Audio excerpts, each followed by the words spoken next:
Namaskar. Welcome to the Discourse number 25. Friends, we have started examining klesha. Klesha stands for pain or suffering. And this pain is a fact, a reality, and it is universal. It is present everywhere in every human being. The degree of its presence may differ from individual to individual. Patanjali has also identified 5 sources of klesha. What are these 5 sources? The first one is Avidya, the second is asmita, the third is raga, and the fourth is dvesha, and the fifth is abhinivesha.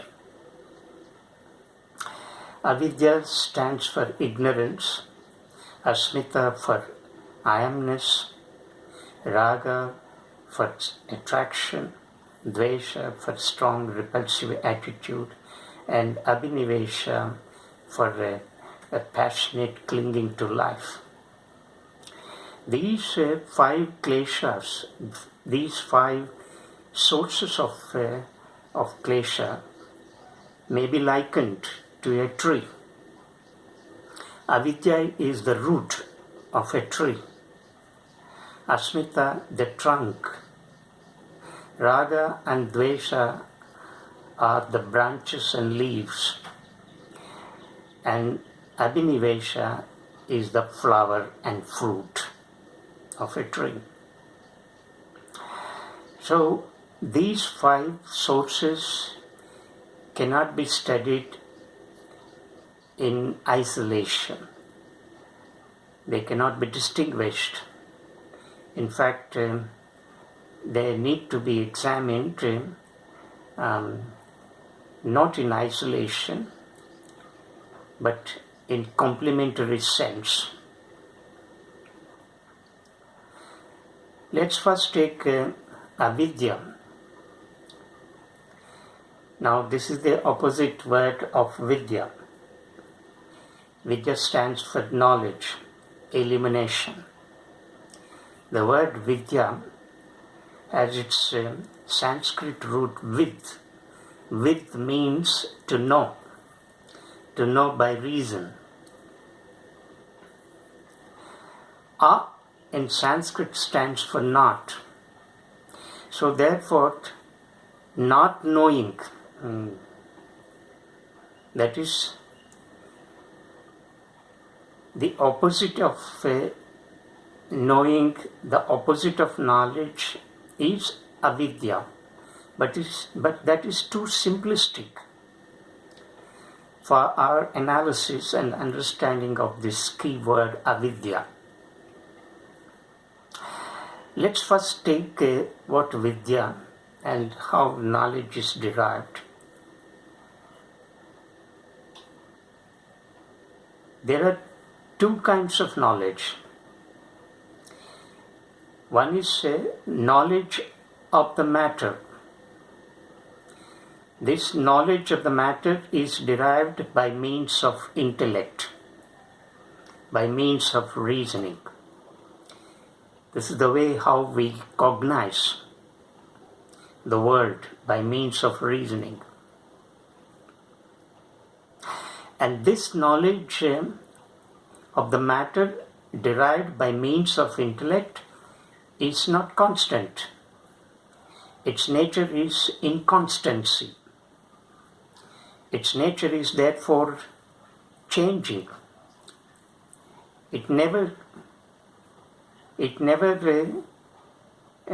is in a fixed form. What has been discovered or invented, or what has been learned today, may become invalid tomorrow. So its property is changing. And this kind of knowledge is identified in Sanskrit as Apara Vidya. But then this knowledge, this intellectual knowledge, this knowledge of the matter, this knowledge of the world is derived by four means: by perception, by means of inference, that is a logical conclusion. The third is by means of comparison. And the fourth is by testimony. Perception, that is pramana. Inference, that is anuma. Comparison is upamiti. And testimony is shabda, that is verbal testimony.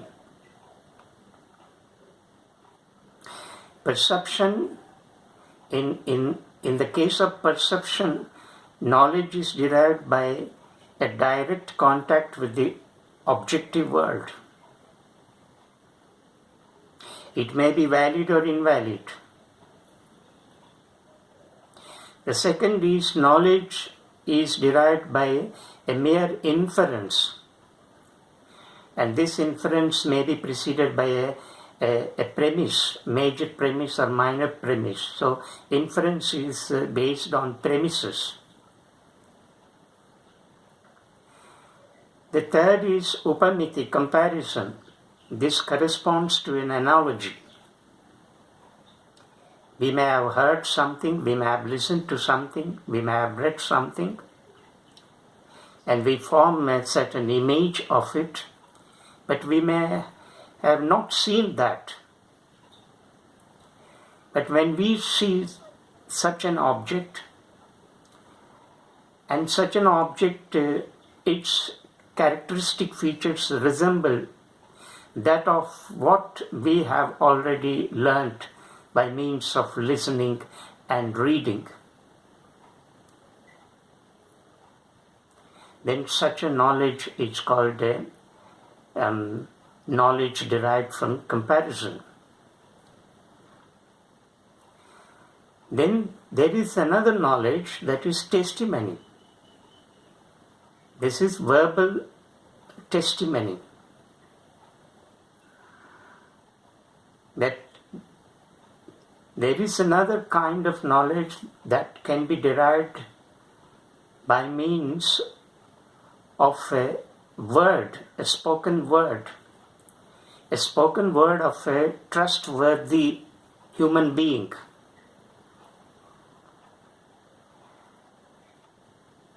Now this word may be of two kinds. One is a Vaidika word, that is such knowledge derived in the state of intuition, and therefore we rely on such knowledge that we find in the Upanishads. So Vaidika Shabda is infallible. It is free from error, because this knowledge is said to have been derived not by means of intellect, but by means of intuition. And therefore such knowledge forms a revelation. They are not actually derived by cognition, but they are revealed. And such revelations take place in that state called intuition. And therefore we say this kind of spoken word that is found in the Vedic texts and the Upanishads is infallible, free from error. There is another kind of knowledge that is derived by means of Shabda, and this is Laukika, secular. Now this knowledge is purely human. But sometimes we rely on such human beings because they may have derived such knowledge by applying certain logical principles, and therefore we may tend to accept such kind of a spoken word. But unlike the spoken word that we have noticed in the Vedic texts and in the Upanishads, this knowledge, this Laukika knowledge, is fallible. It is not error-free.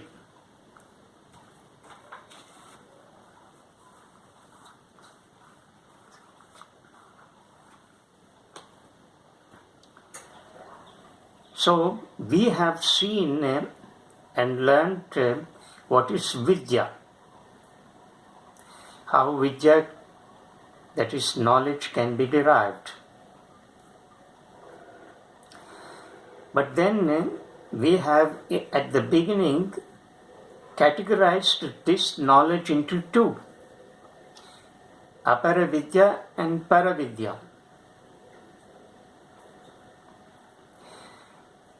Apara Vidya is that knowledge which is derived from the matter.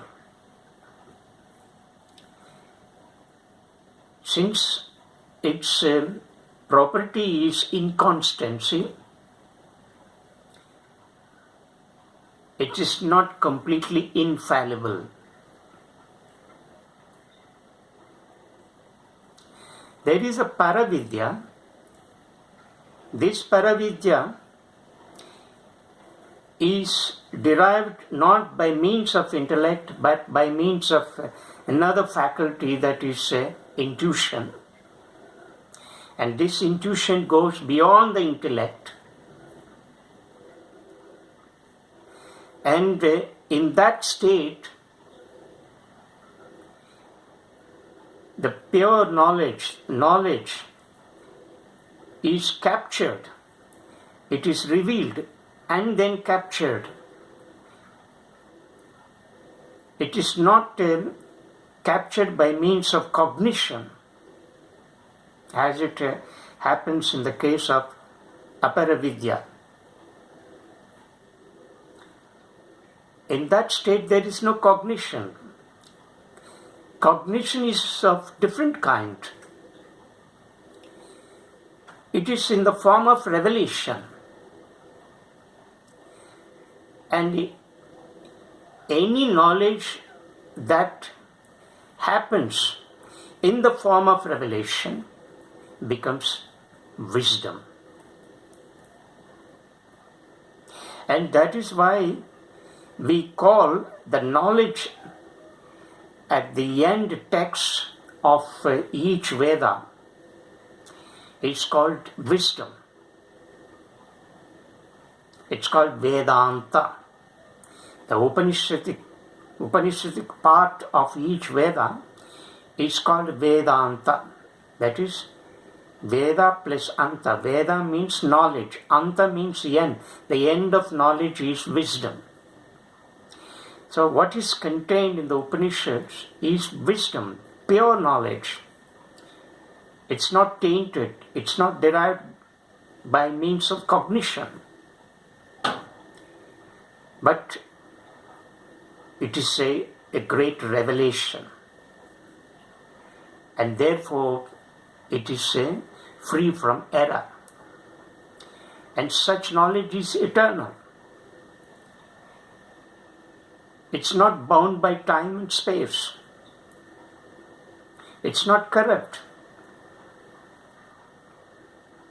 It will not undergo any kind of change, as it happens in the case of cognitive knowledge.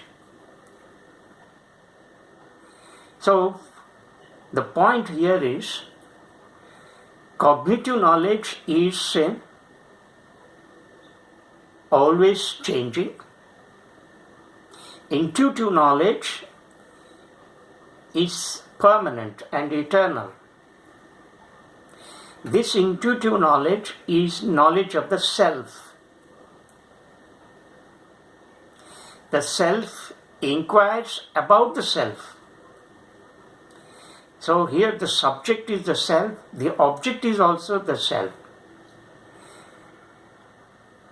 You are the inquirer, and you are that which is inquired. So therefore, both the subject and object are here. So the inquiry takes place here. In the first instance, we use the means of intellect because we raise questions. Who am I? Am I the body? Am I the mind? If I am not the body, if I am not the mind, what else am I? Am I the emotion? Am I the feeling? Am I the thought? Am I something else? What else? What lies beyond this body and mind? What is that which connects this body and mind? What is that force that sustains this mechanism, this organism? And what is my connection with the nature? What will happen to me after my death? What is this life? What is the meaning of this existence? When you are confronted with such questions, well, such questions are raised by intellect. We use the intellect. We use intellect in raising such questions. But then we may not find answers like we find answers in the objective world. Because the inquiry is about the matter outside. Therefore, you can immediately arrive at an answer. But here you cannot arrive at any standard fixed answer. You cannot formulate any theory. You need to undergo an experience. What is that experience? That when that intellect which is used as a means to inquire about your own nature drops itself on its own without your effort, without your volition, then you enter into a different kind of state. In that state you see the futility of the mind, the futility of the intellect. When you realize that futility of intellect, it drops itself on its own, like a woodcutter who goes to the forest with an axe and he starts cutting the huge tree from morning till evening. But then at one point of time, as he keeps on cutting the huge trunk, without being conscious, his axe drops from his hand and he falls asleep on the ground. In a similar way, we use the tool, the intellect, to inquire about the nature of this being. But then at one point we become tired of this tool, and the tool becomes helpless for us, and we see and realize the uselessness of this tool, intellect, and without your being conscious of it, the intellect drops on its own and you enter into a state, and that state is a state of calmness. So mind is dropped. You enter into a no-mind state. And when you enter into a no-mind state, nothing happens. You just remain.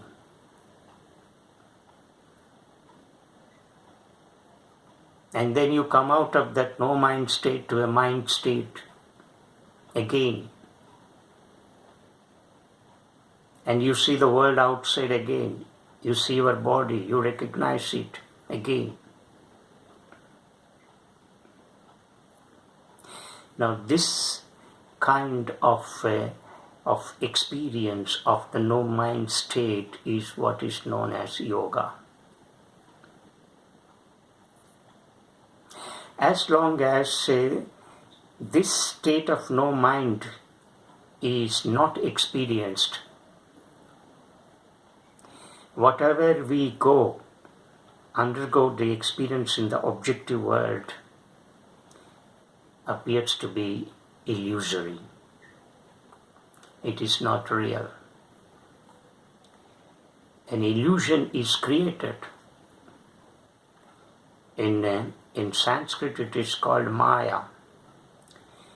But Maya is a very tough and another complex word that needs a great amount of contemplation.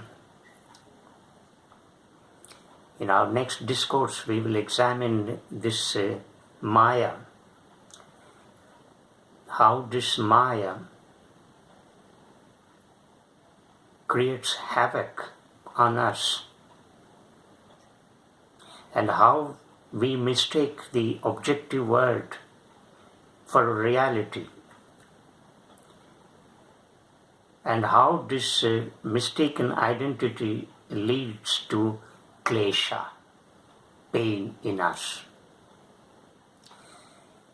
So in this discussion, we have learnt what is Paravidya and Apara, how Paravidya happens, and how Apara takes place. Apara takes place in the objective world. Paravidya is when you are drawn within you.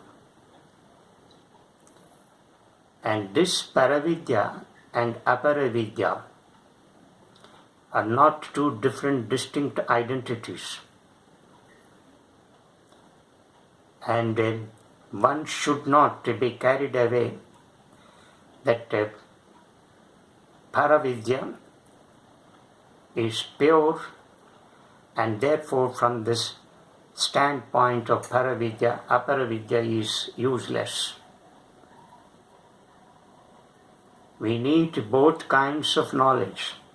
Knowledge derived by means of intellect and knowledge derived by means of intuition. When we strike a balance between these two, then yoga happens.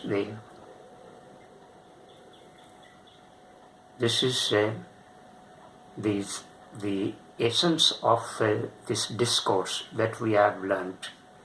We shall meet in the next discourse. Namaskar.